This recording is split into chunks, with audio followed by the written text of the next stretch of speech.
आज हम चर्चा करेंगे बिहार की राजनीति के बारे में। बिहार में मुख्यमंत्री नीतीश कुमार ने एमएलसी पद से इस्तीफा दे दिया है और अब उन्होंने केंद्रीय राज्यसभा के लिए अपनी तैयारी शुरू कर दी है और सुनने में आ रहा है कि 10 अप्रैल को वो राज्यसभा के लिए अपना नामांकन करेंगे। उनके इस इस्तीफे से ही बिहार की राजनीति में काफ़ी उथल-पुथल पैदा हो गई है। एक तरफ बीजेपी अब सपने देख रही है कि अगला मुख्यमंत्री उनका होगा, दूसरी तरफ नीतीश के पार्टी के लोग ही उनके इस फैसले से खुश दिखाई नहीं पड़ रहे हैं। उनका कहना है कि वो हमारे नेता हैं, हम उनकी बात को सुन तो रहे हैं, लेकिन अंदर से खुश नहीं हैं। आगे क्या होगा? बिहार की राजनीति पे एक संपूर्ण दृष्टि रखने वाले वरिष्ठ पत्रकार विनय गोयल जी हमारे साथ हैं। गोयल जी, पहला सवाल यही कि आप कैसे देखते हैं इस इस्तीफे को? क्या है नीतीश का दूसरा चाल, दूसरी पलटी, केंद्र में जाने की देखो पलटी? नीतीश कुमार जी देश भर में एक ऐसे राजनेता हैं जिनकी समझ को उनकी था लेना बहुत आसान नहीं है। मतलब ये समझ लीजिए मुमकिन ही नहीं, बहुत मुश्किल है। वो कब क्या कर दे कोई भरोसा नहीं है। और उनका नाम वैसे भी पलटू नाम ऐसे ही नहीं रखा गया। कम से कम आधा दर्जन बार वो अपना चोला बदल चुके हैं, कभी महागठबंधन में, कभी एनडीए में। मतलब उनको पिछले 21 साल से यही कर रहे हैं। तो चुनाव के पहले यह स्थिति लगाई जा रही थी कि भारतीय जनता पार्टी के मोहरे बन गए हैं। नीतीश कुमार जो बीजेपी कहती है उसको फॉलोअर हो गए। लेकिन उनको उस समय के हालात देख के सबने यह अंदेशा लगाया था कि नीतीश कुमार दबाव में है, भाजपा के दबाव में है। लेकिन जब चुनाव होता है तब तक लोगों को ये समझ में आ गया था कि नीतीश के बिना बिहार में राजनीति करना बहुत मुश्किल है। पिछले 20-21 साल से जो राजनीति कर रहे हैं कुछ तो उनमें ऐसा है जिसमें जनता उनके साथ में रहती है। और भारतीय जनता पार्टी इस बात को बहुत अच्छी तरह से समझ गई है पिछले 12 साल में कि अगर बिहार में अपनी साख बनानी है तो उसके लिए नीतीश जरूरी है। कई बार उन्होंने ये कोशिश की है कि नीतीश की पार्टी को तोड़ दिया जाए।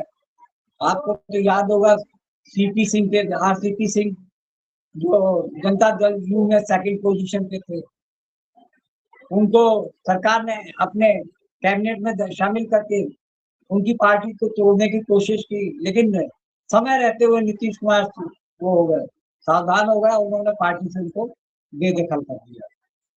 तो भारतीय जनता पार्टी के लिए ये कोई मायने नहीं रखता कि हमारे एनडीए का साथी है, वो किसी को भी पावर के लिए किसी को भी डिच कर सकते हैं। ये कोशिश उन्होंने की, लेकिन फिर भी भारतीय जनता पार्टी बिहार में अभी पकड़ नहीं बना पाई। उनके पास बिहार में ऐसा कोई नेता नहीं है जिसको वो मुख्यमंत्री फेस के रूप में सामने रख सके। और वहां पे जेडीयू के अलावा आरजेडी है, लेफ्ट है, कांग्रेस है। तो आपको 2020 का चुनाव याद होगा, जहां आरजेडी सबसे बड़ी पार्टी बन के उभरी थी और सेकंड नंबर पे भारतीय जनता पार्टी थी। उन्होंने नीतीश कुमार की 42-43 सीट आई थी, जेडीयू की 43 सीट थी। बावजूद इसके मोदी शाह ने अपनी प्लानिंग के तहत उनको मुख्यमंत्री बनाया। तो ये समझ लीजिए कि बीजेपी के लिए नीतीश मजबूरी है। लेकिन नीतीश कुमार इतने घात नेता हैं कि उनको कोई भी समझ नहीं पाएगा। उनके आगे तो भारतीय जनता पार्टी के चाणक्य भी फेल हो गए, जिन्होंने बंगाल में नाक में दम कर रखा है। लेकिन नीतीश के आगे चाणक्य फेल है। नीतीश कुमार ने एक बार सिद्ध कर दिया कि फिलहाल बिहार में भारतीय जनता पार्टी की सरकार, मतलब उनका मुख्यमंत्री बनने नहीं देंगे। जब उन्होंने इस्तीफा दिया उसके 2 दिन बाद उन्होंने साफ कर दिया कि भारतीय जनता पार्टी पहले उस मुख्यमंत्री के नाम बताए जिसपे मुख्यमंत्री बनाने की आप बात कर रहे हैं, फाइनल वही करेंगे, बीजेपी नहीं करेगी। और दूसरी चीज, उन्होंने कह दिया है कि होम डिपार्टमेंट जेडीयू के किसी मंत्री के पास है। होम मिनिस्टर अगर जेडीयू का है तो समझ लीजिए सब कुछ पार्टी उनकी सही सलामत रहेगी, वरना भारतीय जनता पार्टी कब उनकी पार्टी को निगल जाए कोई भरोसा नहीं। नीतीश कुमार ने दूर की चाल चली है और उन्होंने तय कर दिया है कि एक तो उनके बेटे निशांत को डिप्टी सीएम बनाया जाए, दूसरी चीज जो मुख्यमंत्री के पास विभाग थे या जिस मुख्यमंत्री के पास विभाग जाएंगे उसमें की डिपार्टमेंट वो जदयू के पास जाने चाहिए। 4-5 उन्होंने मोटी मोटी शर्तें रख दी हैं। जो सम्राट चौधरी डिप्टी सीएम है वो मुख्यमंत्री पद पे का ख्वाब देख रहे थे। नीतीश कुमार के इन कंडीशन रखने पर भारतीय जनता पार्टी जो कि खुशी के मारे फूली नहीं समा रही थी, क्या तो नीतीश गए, अब तो बिहार में भाजपा की बाहर आ जाएगी, लेकिन नीतीश कुमार को शायद वो भूल गए कि वो कब किसको दांव दे जाए। और दूसरी चीज, महागठबंधन की तरफ से ऑफर आ गया है कि नीतीश जी हम अनकंडीशनल सपोर्ट कर रहे हैं आपको, आप मुख्यमंत्री बने रहिए। और नीतीश कुमार कब क्या कर लेंगे किसी को पता नहीं है। और बिहार में भारतीय जनता पार्टी एक तरीके से बाहरी पार्टी के रूप में मानी जाती है, वहां पे लोकल में बीजेपी का कोई स्कोप नहीं है। चुनाव जो जीता गया नीतीश कुमार के फेस पे जीता गया, नीतीश कुमार के चेहरे पर एनडीए के जितने भी दल थे, चाहे वो चिराग पासवान की पार्टी हो और चाहे आपके जीतन राम मांझी की पार्टी हो या उपेंद्र कुशवाहा, सब ने ये कहा चुनाव के पहले कि अगर नीतीश को फेस नहीं बनाएंगे तो गड़बड़ हो जाएगी। लोग तो यही मानते हैं कि नीतीश कुमार एक निष्पक्ष और बिल्कुल बेदाग नेता है। यही वजह है कि नहीं तो बिहार में पब्लिक आज भी बिहार की पब्लिक भी उनको पसंद करती है और जनता दल यूनाइटेड के नेता भी उनको पसंद कर रहे हैं। वो कह रहे हैं हम इससे खुश नहीं है जो करने जा रहे हैं। तो ऐसी क्या मजबूरी है कि नीतीश कुमार सीएम पद, ठीक है, लाख वो चाहे उनके मन का सीएम बन जाए, उनका लड़का बेटा वो डिप्टी सीएम बन जाए, लेकिन फिर भी मुख्यमंत्री पद तो मुख्यमंत्री पद होता है गोयल जी। आखिर ऐसी क्या मजबूरी है ये बिहार के चाणक्य को कि उनको मुख्यमंत्री पद छोड़ना पड़ रहा है? तो इसके पीछे भी कोई चाल हो सकती है क्या? केंद्र की राजनीति का सपना देख रहे हैं क्या? कुछ ऐसा तो मतलब है नहीं इतनी आसानी से, तो क्योंकि वो हमें नहीं लगता कि वो बिहार इतनी आसानी से छोड़ देते या उन पे कोई ऐसा दबाव बीजेपी बना पाएगी जो उनको छोड़ने को कहे। इसमें भी अभी दो पेच हो सकते हैं। देखिए नीतीश कुमार बच्चे नहीं है, 20 साल के मुख्यमंत्री रहे हैं। और सबसे बड़ी बात यह है कि नीतीश भारतीय जनता पार्टी को अच्छी तरह समझ चुके हैं, नीतीश की पार्टी को तोड़ने का प्रयास कर चुके हैं और जानते हैं लगातार प्रयास में रहेंगे। जितने भी सांसद हैं, इनके 10-12 सांसद हैं, कुछ विधायक हैं जो कि भारतीय जनता पार्टी की गोद में बैठे हैं, अमित शाह के करीबी हैं। कब मौका मिलेगा आधे से ज्यादा सांसद भारतीय जनता पार्टी में चले जाएंगे, नीतीश इस बात को जानते हैं। और यही है, यही वजह है कि बिहार में वो बिहार को छोड़ना नहीं चाहते हैं, भले ही राज्यसभा में चले जाए, लेकिन उनकी गवर्निंग बिहार में ही रहेगी। एक तरीके से होल्ड बिहार को ही, अपना हेडक्वार्टर के बिहार को ही बनाएंगे, क्योंकि भारतीय जनता पार्टी की मजबूरी है कि वहां पर कोई ऐसा बेदाग चेहरा नहीं है जिसको मुख्यमंत्री फेस के रूप में पेश कर सकें, जिसको जनता स्वीकार कर सके। जी, तो आपको ये लगता है कि नीतीश कुमार अगर केंद्र की तैयारी कर रहे हैं, लेकिन वो बिहार पे भी अपना हाथ बरकरार रखना चाह रहे हैं, मतलब इसका वो पुख्ता इंतजाम कर रहे हैं, ऐसा आप कहना चाह रहे हैं? इसीलिए उन्होंने शुरू में लगा कि वो छोड़ के चले जाएंगे और बीजेपी वाले खुश हो गए कि उनको अब सीएम पद बिल्कुल मिलने जा रहा है, लेकिन उन्होंने पेच फंसा दिया। ऐसा लग रहा है कि उन्होंने कुछ शर्तें अपनी रख दी हैं जैसा कि आप बता रहे हैं कि वहां जाएंगे तो वो, लेकिन बिहार को वो छोड़ना नहीं चाहेंगे। और मुझे तो ऐसा लगता है कि वो राष्ट्रीय राजनीति में भी हो सकता है उन्होंने सोच रखा हो कि वहां पे कुछ स्पेस उनके लिए भी बन सकता है, क्योंकि बहुत तेज नेता है वो, देखिए हमें तो इतना लगता है आसान नहीं है। कि नीतीश, और वो उनकी चाहत पहले से भी है, केंद्र की राजनीति की उनकी चाहत, ये केवल एमएलसी बनने की हमें तो नहीं लगता कि जो कह रहे हैं अब हमें केवल है कि एमएलसी बनना है, हमको कोई मुख्यमंत्री पद छोड़ के कोई एमएलसी बनता है भला। लेकिन एमएलसी मैंने आपकी बात भी सुनी। उनका लगता है छोटा पैक है वहां जाने का, उसके पीछे भी कुछ है बड़ा पैक, क्योंकि चाहत तो रही है उनके अंदर। देखिए अब जेडीयू भी विस्तार करना चाहता है, जनता दल यू भी विस्तार करना चाहता है, तो यूपी में चुनाव होने वाले हैं, तो वहां जी भी जी पैर पसारेगा वो।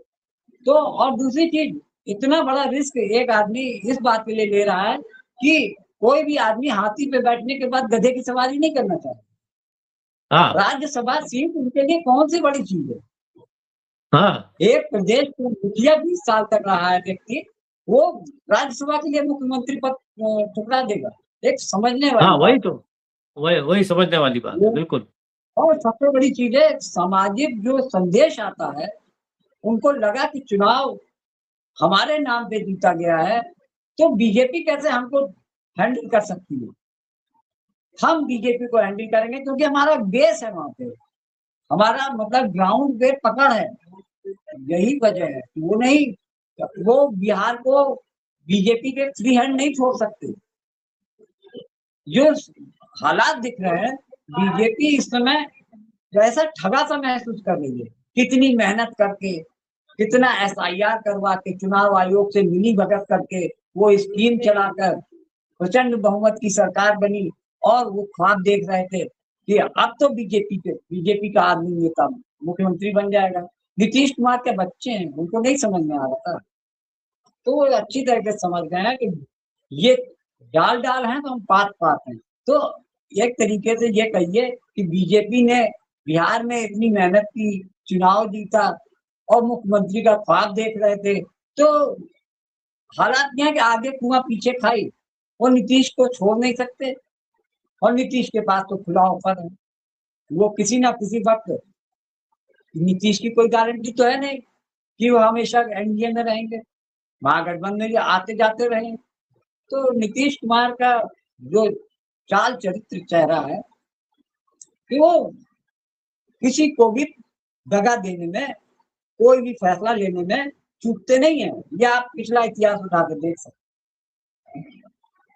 तो एक तरफ वो सीएम पद छोड़ तो रहे हैं, लेकिन वो कई शर्तें रख दे रहे हैं, और उसमें वो अपने लिए कुछ ना कुछ स्पेस केंद्र की राजनीति में भी देख रहे हैं, वो भी डबल गेम खेल रहे हैं। और ऐसा लग रहा है कि जो शुरू में लग रहा था, जब ये खबर आई थी कि अब सीएम पद से इस्तीफा देंगे, तो शुरू में तो ये लग रहा था कि मजबूरी में देना पड़ रहा है या दबाव में आ गए हैं, लेकिन अब एक हफ्ते के अंदर ही वहां की राजनीति पलटी हुई नजर आ रही है। और जैसा कि आप बता रहे हैं कि उन्होंने अपनी शर्तें रख दी हैं, तो अब वो प्रेशर में नहीं है, उल्टे वो दबाव बना रहे हैं, क्योंकि उनके उनके हाथ भी कुछ ना कुछ क्लू लग गया है कि उनके पास उनको भी समर्थन मिल सकता है। और अभी क्या है वो, ये आप कहना चाह रहे हैं, अभी नीतीश को लोगों ने खेल खत्म समझ लिया था।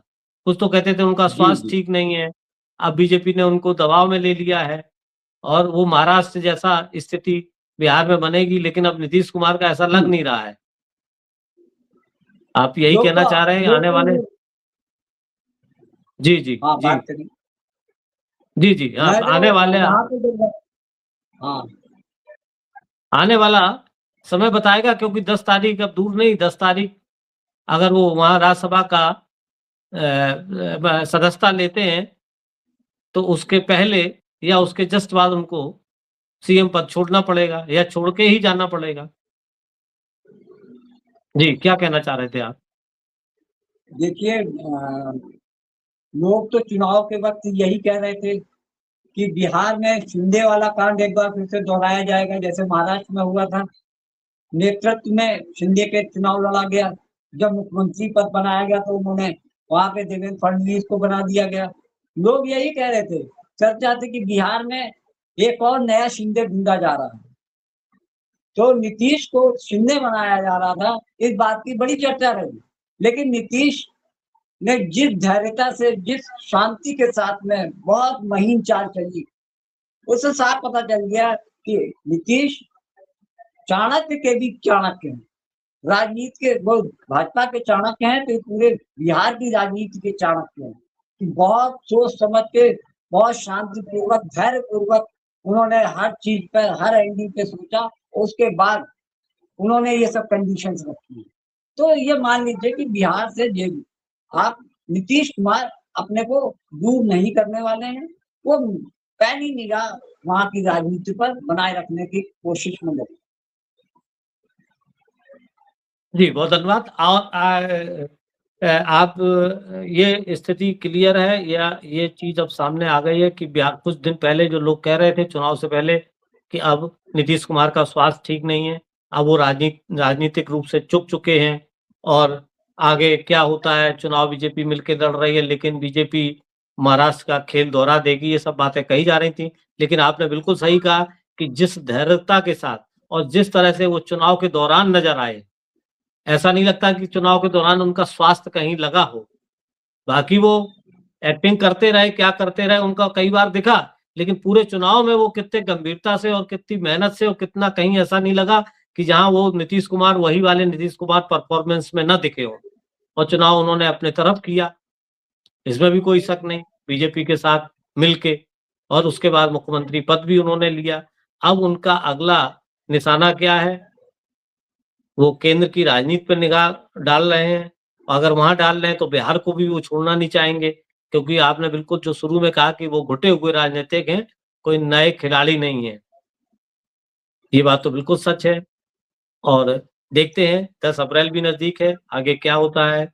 बिहार की राजनीति हमेशा नए-नए कारनामे लेके आती रही है और तरह-तरह के प्रयोग भी वहीं से शुरू हुए हैं। आगे क्या होता है, देखते हैं, हम सबकी नज़र रहेगी। बहुत-बहुत धन्यवाद। अगली बार किसी और सब्जेक्ट पर हम फिर मिलेंगे। तब तक के लिए नमस्कार। बहुत-बहुत धन्यवाद गोयल जी।